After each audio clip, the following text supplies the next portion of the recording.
అయినప్పటికీ మీరు నా కోసం నిలబడ్డారు అంటే ఉన్న వాళ్ళని కాపాడుకునే ప్రయత్నంలో భాగంగా నేను చేసిన స్టేట్మెంట్ మనకు క్లియర్గా కనిపిస్తున్నాయి. మరి దీనికైనా సరే ఉంటారా కార్పొరేటర్స్? విజయవాడ అయినా సరే మీ ఖాతాలో పదిలంగా ఉండబోతుందా, లేదంటే కూటమి ఖాతాలోకి అది కూడా చేరబోతుందా? ఆశా గారు, మీకు ప్యానల్లో ఉన్న పెద్దలకి, న్యూస్ వీక్షకులకి యాజమాన్య హృదయపూర్వక నమస్కారం. జగన్మోహన్ గారు నిన్న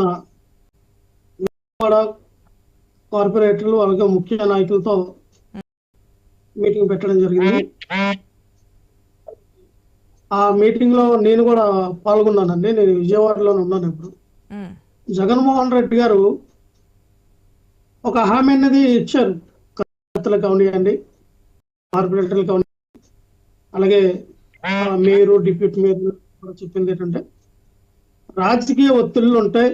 రాజకీయంగా మనల్ని బద్నం చేయడానికి, మన మీద అక్రమ కేసులు బనాయించి ఏదో రకంగా మనల్ని మరి వాళ్ళ వైపు తిప్పుకోవడానికి అనేక రకాలైనటువంటి కార్యక్రమాలు అన్ని చేస్తూ ఉంటారు. కాబట్టి మీరందరూ కూడా ధైర్యంగా ఎదుర్కొండి.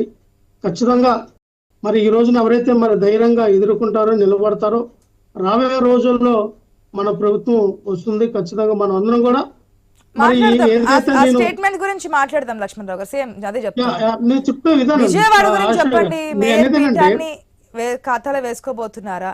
ఇంకా పొలిటికల్ కామెంట్స్ గురించి మాట్లాడదాం. విజయవాడ నగరాన్ని నడిపొట్టు విజయవాడకు ఉన్నటువంటి మేయర్ పదవి అనేది చేశారు తండ్రి. ఖచ్చితంగా వైఎస్ఆర్ పార్టీకే ఉంటది. వాళ్ళు అనేక రకాల ప్రయత్నాలు చేస్తూ ఉన్నారు టీడీపీ వాళ్ళు. ఎందుకంటే ఏదో ఇప్పుడు తిరుపతిలో జరిగినటువంటి సంఘటన మనం చూసాం.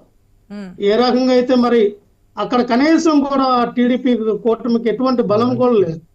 అక్కడ 25 మంది 26 మంది వాళ్ళు కొన్నారు. డబ్బులు పందేరం జరిగింది.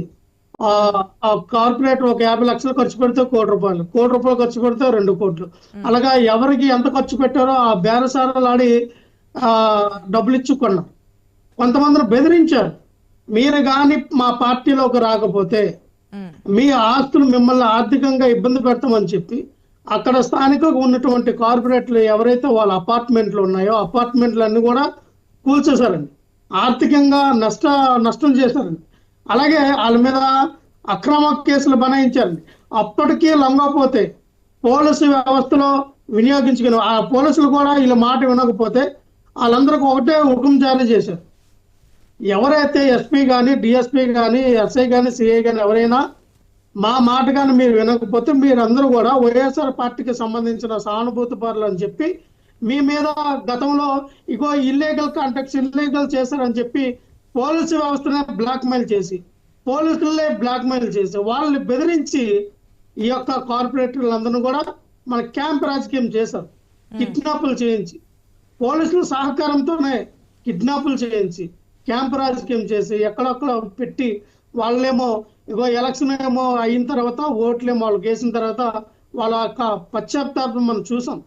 సరే మమ్మల్ని బెదిరించారు, చంపేస్తామన్నారు.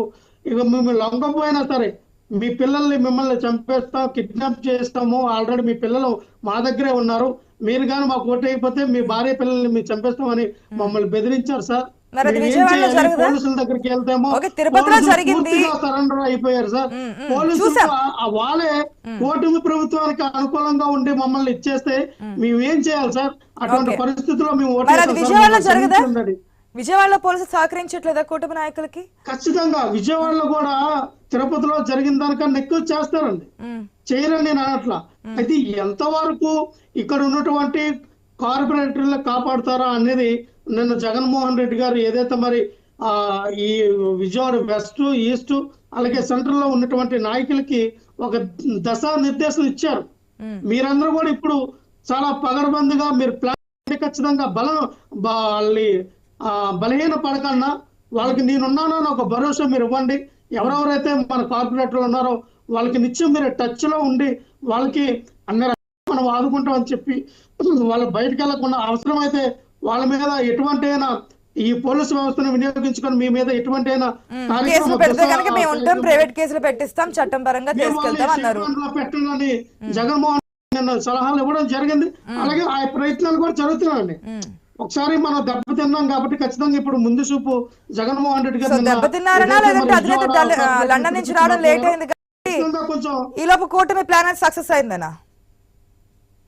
ఎస్, ఓటమి చేసిన ప్లాన్ వాళ్ళ వరకు అయితే సక్సెస్ అయింది ఆశా గారు. వాళ్ళు అనుకున్న టార్గెట్ ని అయితే వాళ్ళు ఖచ్చితంగా తిరుపతిలో కానీ అలాగే మీ అధినేత లేని టైంలో చూసి ప్లాన్ చేసిందా లేదంటే ఏంటి విజయసాయి రెడ్డి వెళ్ళిపోయిన ఎఫెక్ట్? అటువంటిది ఏం లేదండి ఆశా గారు. విజయసాయి రెడ్డి గారు కార్పొరేటర్, విజయసాయి రెడ్డి గారు వెళ్ళిపోయారు, ఎమ్మెల్యేలు వెళ్ళిపోతారు అని కాదండి. ఎవరు రాజకీయ ఒత్తిడిలో రాజకీయంగా ఉన్నటువంటి వ్యక్తులు ఏంటంటే వ్యాపారాలు ఎక్కువ చేస్తారు, వ్యాపార లావాదేవీలు ఉంటాయి. ఇక్కడ మనం మాట్లాడుకోవాల్సింది ఏంటంటే ఖచ్చితంగా ఆ వైఎస్ఆర్ పార్టీలో ఉన్న, టీడీపీలో ఉన్న, బీజేపీలో ఉన్న కొంతమంది రాజకీయ నాయకులకి ఏంటంటే అన్ని పార్టీ నాయకులతో సమన్వయం ఉండి కొన్ని వ్యాపారాలు చేస్తూ ఉంటారు. ఆ దీంట్లో పార్ట్నర్షిప్ ఉండేటప్పుడు ఏంటంటే రాజకీయ ఒత్తిడిలో మనకి ఎందుకు, మనం కొంచెం డ్రాప్ అవ్వచ్చు కదా అని కొంతమంది. ఎందుకంటే మీరు అధికారంలో సేపు వ్యాపార లావాదేవీలు లేవంటారా? అధికారం కోల్పోయిన తర్వాత వ్యాపార లావాదేవీలు వచ్చాయా? మేము అనేది ఏంటంటే మేము అధికారంలో ఉన్నప్పుడు ఎవరిని వీళ్ళకి బ్లాక్ మెయిల్ చేయలేదండి. మేము అధికారంలో టాపిక్ కాస్త డివైడ్ అవుతుంది కాబట్టి విజయవాడ సార్ మీ ఖాతాలో వేసుకోబోతున్నారా అనేది. కార్పొరేటర్లు కానీ ఎమ్మెల్యేలు కానీ ప్రెసిడెంట్లు కానీ భయపెట్టి మా వైపు తిప్పించుకున్న రోజుల్లో మీరు రికార్డ్ చెక్ చేసుకోవచ్చు.